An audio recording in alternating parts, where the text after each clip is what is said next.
Earlier this year on the show, Ray Campbell demonstrated several techniques for staking tomatoes, and I wanted to just do a little bit of a follow-up to show you how these have worked out. Now, all the varieties that we planted, 4 total, are all indeterminate varieties, so if we didn't stake them or contain them in some way, they'd be sprawling and flopping all over the place. This first method, in this first row of tomatoes, is called the stake and weave. And we came in and we put stakes at the end of the row and in the center also.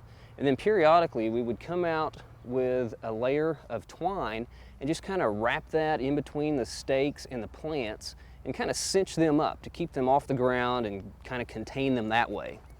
This next method is the caging method. And with this method, we just used rolls of reinforcement wire used in concrete, and made some really large tomato cages out of the reinforcement wire. And this has worked very well also. This next method is just regular staking of the plants.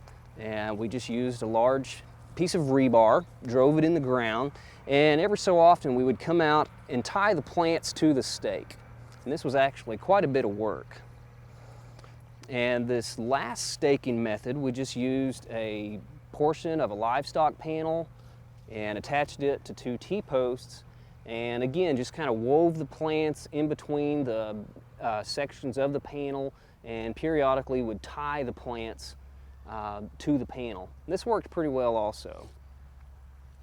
Now the indeterminate tomatoes, as you can see, just keep growing and growing, and to kind of contain them a little bit, if we wanted, we could come in and top this terminal stem, but we could only do that if we haven't cut out the little side shoots that sometimes we pinch out as the plants are growing. But if we had pinched those out, we wouldn't be able to top it off because we would have no more growing points. So that's an option we've left.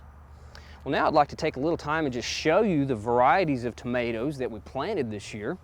And the first one is one called Lemon Boy, and you can see the large fruits on this plant, and it's a nice yellow color, good sized fruits, and being a yellow tomato, it's naturally going to be a little bit less acidic. The next tomato we have is one called Jenny, and it's a cherry tomato, and as they ripen, they're an orange color. And you can see we've got lots of these to be coming on later. Another cherry tomato we have next to this one is called Jolly, and it's a pretty large cherry tomato. And that one's got a little bit of blossom end rot on the end. But here you can see a little bit healthier one, a little bit bigger, kind of a teardrop shape. And this is a 2001 All-America selection, the Jolly cherry tomato. And one thing to remember about the cherry tomatoes is that they will keep producing for you in the summertime after some of the other tomatoes have kind of slowed down because of the heat. And when you're harvesting your tomatoes, it's a good idea to pick them in the pink state, or if you have a yellow or an orange variety, to pick them in the pale yellow or the pale orange, and bring them indoors to ripen at about 70 degrees.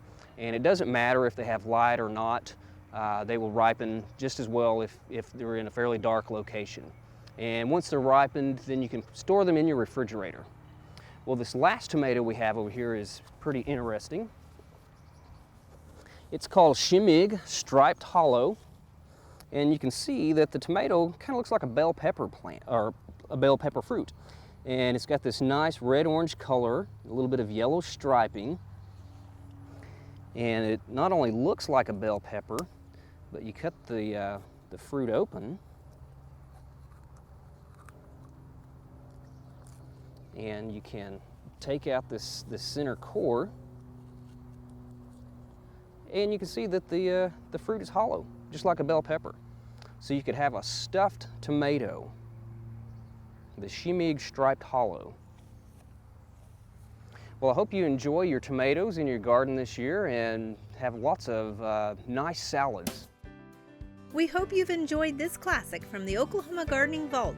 Remember, even though these tips and techniques are timeless, there's always something new to learn in the world of gardening. By subscribing to both Oklahoma Gardening and OK Gardening Classics, you'll have access to a wealth of gardening knowledge, both classic and contemporary.